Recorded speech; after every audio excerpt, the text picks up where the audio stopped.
Now, we continue with rolling coverage on the country's unrest that has so far claimed 6 lives. For more reaction on what we're seeing in the country right now, we're joined by the DA leader, John Steenhuisen, and he'll talk to us on the party's call for government to reconvene Parliament and their comments on what they were calling for, the deployment of the SANDF. Mr. Steenhuisen, a very good afternoon to you. Your comments on what we're seeing unfolding in the country right now. Well, I think that the scenes are frankly shocking and unbelievable in a rules-based society, to see the lawlessness spilling over onto the streets of South Africa in the way that they have, but also to see how the policing services have lost the initiative in many of these instances, and now we are having to try and regain that initiative. I think that we certainly welcome the fact that the President has heeded the call to deploy the SANDF. It's very clear that in both KwaZulu-Natal and parts of Gauteng, that the SAPS have lost control of the situation, and they're going to need the help of the SANDF to be able to re-establish law and order on the ground there. Obviously, this should have been done a little bit sooner. The complete and spectacular failure of domestic intelligence has led to a situation where everybody knew this was going to happen. It was very openly said on social media what was going to happen, and yet it seems that the police were caught completely unawares around this particular set of looting.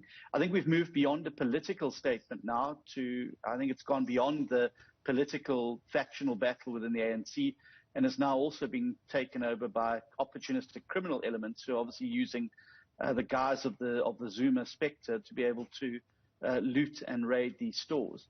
But I think that the first thing that needs to happen is that law and order needs to be reestablished, and then obviously the President needs to match his strong words of last evening with strong action on the ground today across the country. What we have seen, Mr. Steenhuisen, is a statement by the SANDF that they are preparing for deployment in Gauteng as well as in KwaZulu-Natal. We have had some quarters saying that this is not a good idea, that we should not have the SANDF on the ground. They are not trained for law enforcement. They're rather trained to kill. We've also had reaction coming through from leader of the EFF, Julius Malema, saying that there should be no soldiers on our streets and that they themselves, as the EFF, will have an influence in being on the ground should this be the situation. What are your thoughts and your comments to those very differing views? Well, firstly, in terms of the EFF, I find it quite hysterical, frankly. This is an organization that itself adopts a military posture, with the commander-in-chief and everyone in the party from the top to the bottom having military ranks and giving themselves military titles. So it is quite ironic to hear them bemoaning the use of the SANDF. It's completely constitutional to use the SANDF when the police have lost control of a situation. Obviously, this is supplementary to the work being done by the police, but it's very clear that if you just need to look at any one of those scenes, whether it's in KwaZulu-Natal, my home province, or whether it's in Gauteng, where there's just absolute anarchy and looting.